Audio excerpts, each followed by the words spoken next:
বাজার থেকে ফ্রেশ 2 আঁটি কলমি শাক কিনে এনেছি। চলো আজকে কলমি শাকের রেসিপিটা তোমাদের সাথে শেয়ার করি। কলমি শাককে ভালো করে বেছে নিয়েছি, আগার ডগার পাতাগুলো, কচি কচি পাতাগুলো নিয়েছি, আর বাকি বুড়ো শক্ত পাতা আর ডাঁটা সব ফেলে দিয়েছি। জলের মধ্যে খানিকক্ষণ ভিজিয়ে রেখেছি, তারপর জল ঝরিয়ে সেগুলোকে কুচি করে কেটে নেব।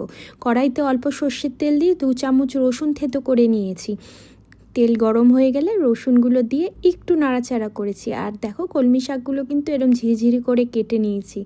নেওয়ার পর ওই রসুনের মধ্যেই কলমি শাকগুলোকে দিয়ে দেবো। আর দেখবে রসুনটা যেন পুড়ে না যায়, যদি একটু বেশি গরম হয়ে যায় তখন গ্যাসটাকে নিভিয়ে দেবে। তারপর শাকটা দেওয়ার পর তারপর আবার গ্যাসটা অন করে দেবে। তারপর পরিমাণ মতো নুন আর অল্প হলুদ দিয়ে শাকের সাথে ভালোভাবে মিশিয়ে নিচ্ছি। আর এই শাকটা না খেতে খুব টেস্টি, রান্না করতে বেশি ঝামেলা নেই।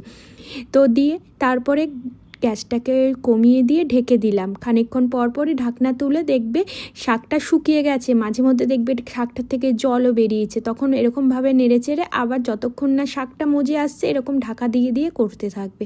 পারলে একটা কাঁচা লঙ্কাও তোমরা দিতে পারো। তৈরি হয়ে গেল কলমি শাক। একবার বাড়িতে ট্রাই করো, দারুণ লাগে কিন্তু এভাবে খেতে।